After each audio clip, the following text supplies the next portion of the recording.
Many thanks for joining us on KTN Prime. Now, 12 Kenyans are scheduled to arrive at the Jomo Kenyatta International Airport tonight from Liberia. There has been lots of preparation and planning. Of course, those have been put in place, putting in mind that Liberia is the ground zero for Ebola. Catherine Romando has been working on this story. Catherine, what do we know so far? Thank you, Linda. What we know so far is that these Kenyans are coming in a public flight and not a chartered flight as we had earlier anticipated. So this public flight also has other individuals from Brussels, especially because the plane was leaving Monrovia, and from Monrovia it went to Brussels, and from Brussels that's when it will arrive here. It will arrive at around 11:25 p.m. tonight. So family members of these Kenyans cannot meet their loved ones until they are screened, until they're tested, and until they give their home addresses.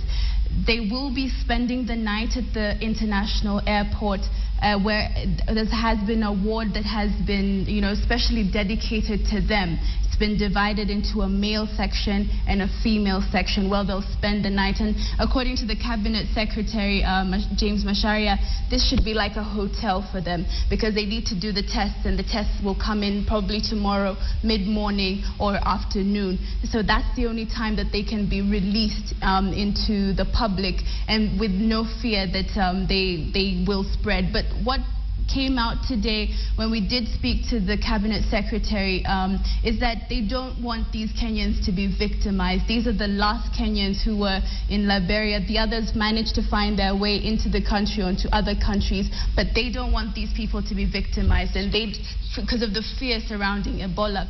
Now, we did talk to the Cabinet Secretary earlier, as well as look at the isolation ward at Kenyatta National Hospital, which is the main isolation ward, and this is what we packaged for you.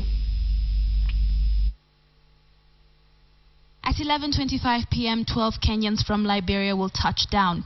This will be the first flight from Liberia since Kenya banned flights to and from West Africa. Flight is not originating from the three countries. Yeah. It's actually originating from Belgium, Brussels, because these Kenyans were taken from Liberia to Brussels.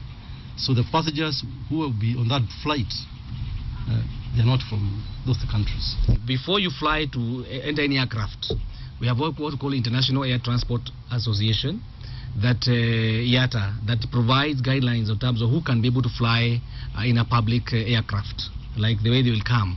And one of the conditionalities is that they must be screened before boarding. These 12 were the remaining Kenyan citizens in Liberia. When they arrive, they will be tested thoroughly by medical personnel from the Kenya Medical Research Institute, with their blood samples being taken for further analysis at KEMRI. I think the test will take up to 12 hours. Hopefully it will be faster than that. So we believe that tomorrow, if you take them by midnight, tomorrow by noon, we should be getting all the results. But we shall ask KEMRI to fast track the process. We have asked KEMRI, actually, technical people to be at the airport as well. That means that by 12 p.m. tomorrow, if they're all tested negative, they will be allowed to go home. However, there are caveats. All those with negative laboratory results will be allowed to proceed to their homes and requested to strictly self-quarantine themselves at home for 21 days. If any of them test positive, they'll be brought here to the isolation ward in Kenyatta National Hospital and will be transferred in a body cover like the one you see on your screen. This makeshift ward will serve the purpose as the government constructs a permanent isolation ward. The current ward has the capacity to hold 6 suspected Ebola patients and 3 confirmed Ebola patients. So far, this ward has received 7 patients.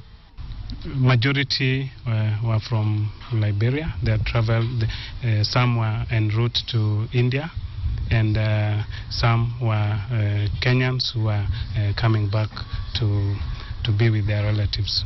The health workers assigned to this ward say they're ready, however, they're also human.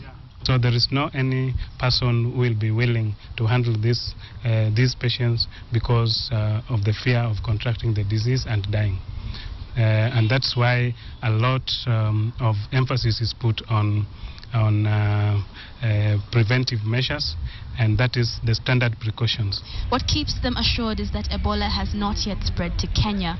The best strategy to avoid this disease coming here is to suppress it at source, which is meaning West Africa. Kenya will send about 259 nurses and 41 doctors to Liberia, Sierra Leone and Guinea. We are also going to look at the issue of life insurance for them, and also the support system they require, including salaries.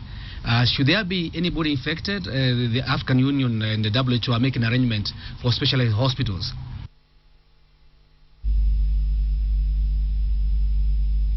Now, Ebola has affected at least 9,000 people and killed at least 4,000 people. And especially the most concern for the Kenyan government is the new outbreak in Congo that has affected 70 people and has killed at least 40. And they're keeping their eye out in the 34 border points to ensure that whoever comes in has been screened properly. Now, the country is also expecting 5 more people or 5 more Kenyans from Sierra Leone. And that will just, but mainly what the message was is that there's nothing to worry about so far, but then we will wait to see. Linda. Indeed, Catherine, there is nothing to worry about. There has been several assurances that Kenya is able to deal with this. Catherine Omontho, thank you so much for keeping an eye on that story. Remember, we have a team in place at the Jomo Kenyatta International Airport. We're waiting for the arrival of those 12 Kenyans.